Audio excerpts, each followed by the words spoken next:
celebration of the Eucharist brings everybody together, and there's a certain oneness there that doesn't ordinarily exist because they all have different lifestyles and all that sort of good stuff. You have to deal with people,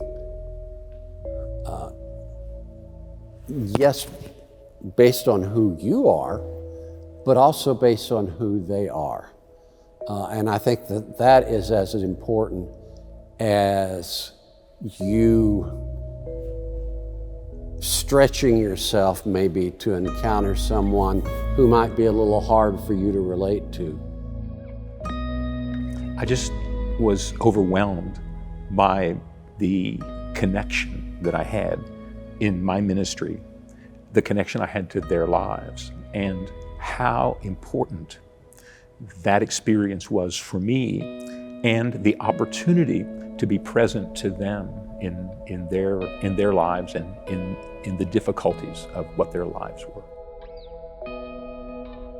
But then if I list out the things that I've done and what I've been expected to do and what God has accomplished, I could never have said, I want to do that, I want to do that, I want to do that, I want to do that. So I've done amazing things and have been blessed abundantly and have had incredible opportunities that I could not have possibly planned out at all. And so I'm astounded by how God has used me in that capacity.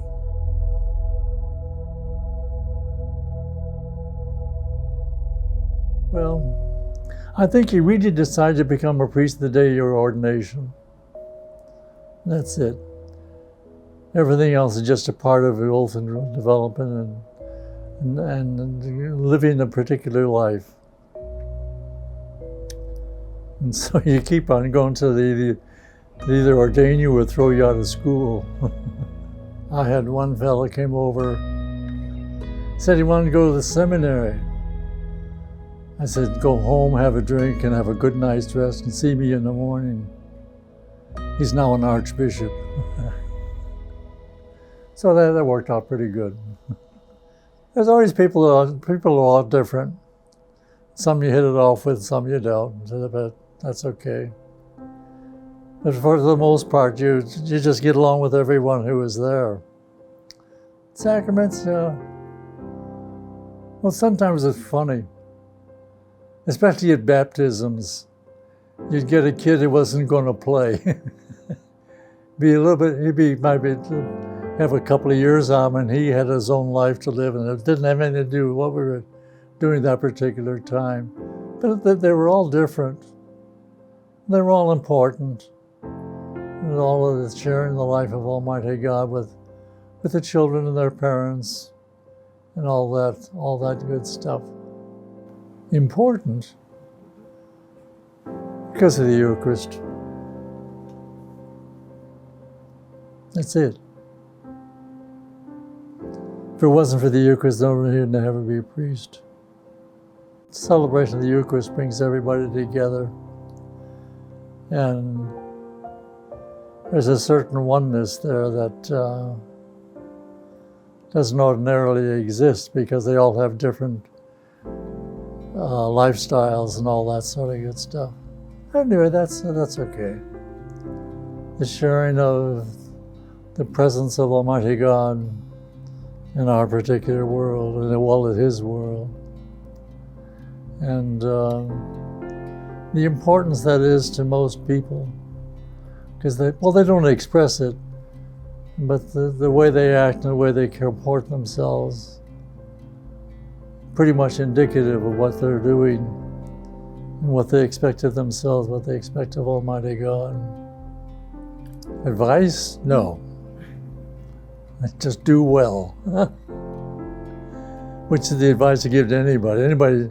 Everybody should do well as they know.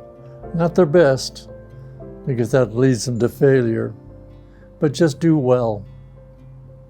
And that's it. You know, in the office that we say, in the recitation of that, in a strange way it involves the people with whom I have been involved with and still involved with. because of being in this particular area. And it, I don't know. I ask Almighty God to bless us, as oftentimes is said in the office of the day. And it kind of reminds me of who I am and what I am, what I want to be, and how well or how ill I'm doing. But depending upon the mercy of Almighty God, we'll all make it through this particular life and come to enjoy the fullness of life in the presence of God.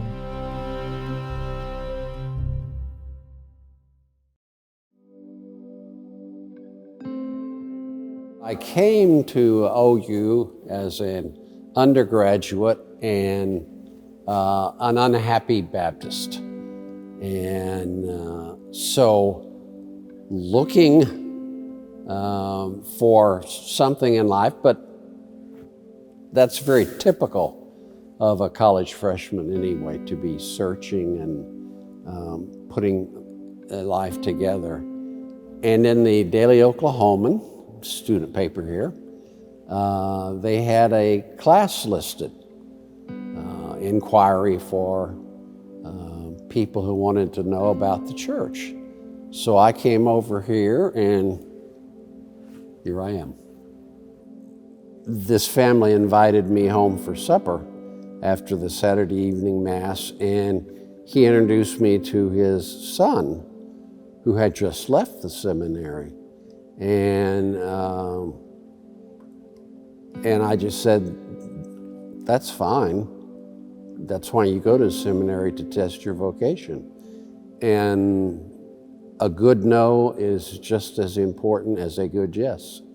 A military chaplain came to the seminary and talked about it. So a bunch of us went ahead and signed up for it. And at least two of my classmates joined up with me. There are certain people that you encounter that are just a joy to be with. And you know, if you'll let me, I'll be a very joyful person to it. And so I would find people like that, and that was good and helpful for me as well. We had one guy, I think he may have been discerning, but he was sitting there in the church office reading a book, and if you're reading a book, I have to know what it is. That is the way I am. So, and it had big enough title print that I could read that it said the problem of pain. And so I said, you know, that's the most important subject that we deal with in the church. Because everything else, I think the church has got a pretty good answer for. But when you're hurting from loss, when someone you know and love is losing someone or afraid they're going to lose someone, even if academically it's a good answer that you make, the person is hurting. It doesn't matter, because until they adopt it as their answer, it isn't helpful, it isn't soothing. You know, and sometimes they very often will get mad at you because they don't like the answer, and they're not really mad at me, they're mad at the situation they're in. You know, you just have to deal with people, yes, based on who you are, but also based on who they are. And I think that is as important as you stretching yourself maybe to encounter someone who might be a little hard for you to relate to. But what you do is, you know, if they approach you about the faith or about a vocation, it's you invite them. I say, I've done my journey of faith, and you and I are going to be together on part of your journey of faith, and so let's walk together and let's see where it leads to.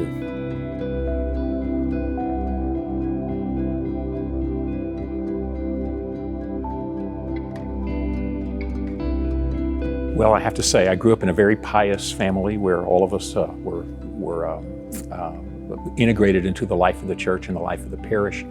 And that's what all of us did. It's what all of my relatives did. All of us were part of this big experience together. And nobody thought it was odd or strange or different that we would go to the services during Holy Week and those kinds of things. And in the course of all of that, I never once thought about the priesthood at all, ever. And one night when we were at Mass on Wednesday night, in a sermon, it was kind of conversational, and he said, in the early church, people didn't wait for somebody to go to the seminary or volunteer themselves to become a priest.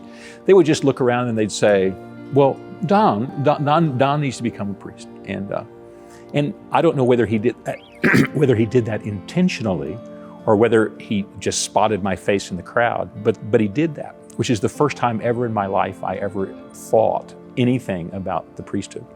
So much of what happens in the priesthood is invisible. You can build buildings and you can, live within your budget and all the other things that we're supposed to do. But what the priesthood is for and the way you live your priesthood is like marriage. It's basically invisible, and there aren't these moments, these thunderclaps where suddenly everything's different or the life that you lead is somehow present to everything. And so those are the moments that encapsulate, a decade. The opportunity to begin to understand and to crystallize all of these disparate parts of what life is like and what you do into those moments like that. So I think about those kinds of things all the time. And I think about that too in terms of Stanley Rother and his example. I was at a Cursillo one time in Ada, and it was, I don't know why it was so important, but it was the 24th year of my ordination, 24th year. And we were, by that time I had done 100 Cursillo weekends, so I knew what was going to happen. I knew the next thing, and all of that. It was with Spanish-speaking women. And so they filed into the church to begin. And I just looked at their faces. Now these are mostly immigrants, and mostly from outside of Oklahoma City, and mostly newly arrived, relatively. And really hard faces, and lots of pain in their lives. And I just was overwhelmed by the connection that I had in my ministry, the connection I had to their lives, and how important that experience was for me, and the opportunity to be present to them in their lives and in the difficulties of what their lives were. If you're called, then there's nothing to be afraid of. And so take the risks that you need to take. And I always think of, living your priesthood is like learning a language. The difficulty of learning a language is always one word at a time. And for a very long time, you and everyone around you knows you just sound stupid. You just don't know, you can't communicate. Everybody knows more than you know. And until you grow into it, it's really painful. But unless you're willing to endure the pain of it all, you'll never enjoy the benefit of it all. And so why not take the chance and dive in and do it? Some of the most important priests in the history of this diocese are priests whose names are never mentioned because they're never remembered. Those are the guys who set the stage for what our state, our whole diocese has become when in the current state of the church. Those were the leaders. If they hadn't done what they did, I mean, we would never have become the diocese that we are today. And so it's too bad we don't remember them. And it's too bad that their faces and names aren't first when we think about the heroes of the diocese. But what they did is absolutely central in the life of the church. And so 100 years from now, I hope someone would think that in some measure that my life had been a part of being able to respond in the way most necessary and most important in the currents of the life of the church now, whether anybody remembers my name or not.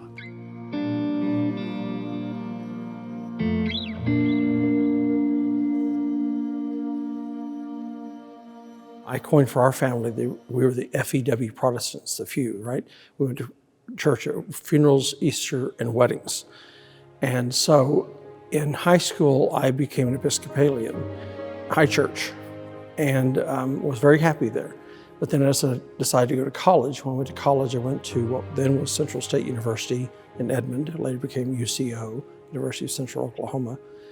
And when I transferred to that parish, it was a unique parish. I was 22 years old, and the priest was 25 years my senior, and the congregation was 25 years his senior.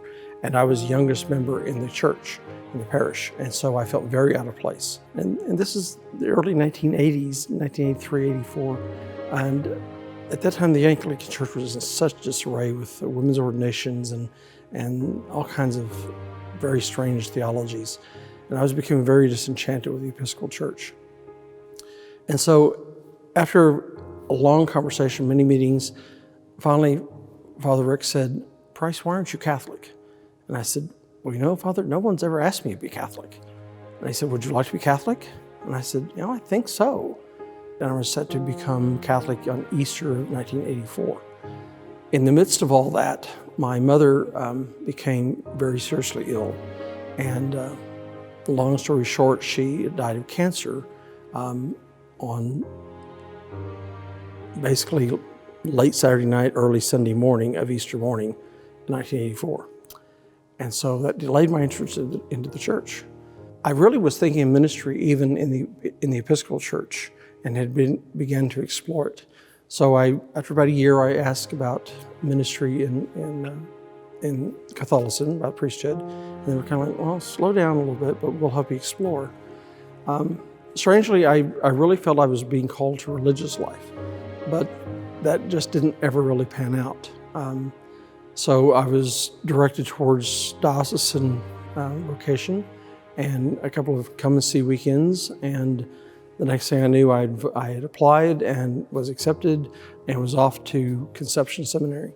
I think St. John the Baptist, there was something about, shall I say, something in the water in those years.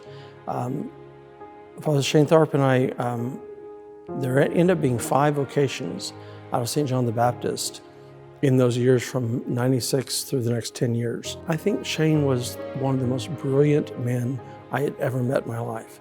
He could talk about anything. He had the most wry sense of humor. He could laugh hysterically at one minute and then just be definitively serious the next minute, and could suddenly jump into Thomas Aquinas to some classical artist, to some pop art, to something on the internet. He just had such a broad, vast experience. His passing was so difficult for all of us. There were things in my mind that I thought early on, I want to do this and this and this and this and this as a priest. And now as I look back 25 years later, none of that's come true. But then if I list out the things that I've done and what I've been expected to do and what God has accomplished, I could never have said, I want to do that, I want to do that, I want to do that, I want to do that. So I've done amazing things and have been blessed abundantly and have had incredible opportunities that I could not have possibly planned out at all. And so I'm astounded by how God has used me in that capacity. The pro-life work that I've been able to, if you'd asked me in seminary, all right, Oswalt, you need to plan to do pro-life ministry, I would have probably laughed hysterically because I had no idea. It was not even on my radar. But the moment I got ordained, I was confronted 6 times in the first 8 weeks with the issue of abortion and how to help people through that trauma. And so I had to quickly learn how to do Project Rachel, which is the forerunner of Rachel's Vineyard. And so somehow that became a magnet for me. And I was helping tons of people, women and men both, how to deal with the trauma of abortion. I hope that it's 2 things. That he was on the groundwork of helping to promote the cause of Stanley Rother, and that he laid some groundwork for that, and that he was, he founded the Rother Guild to help promote Stan's cause, and that he had some small portion of that to play, and that he was very much in the father of the pro-life movement in the Archdiocese of Oklahoma City. That he was very instrumental in that capacity and saved children from death.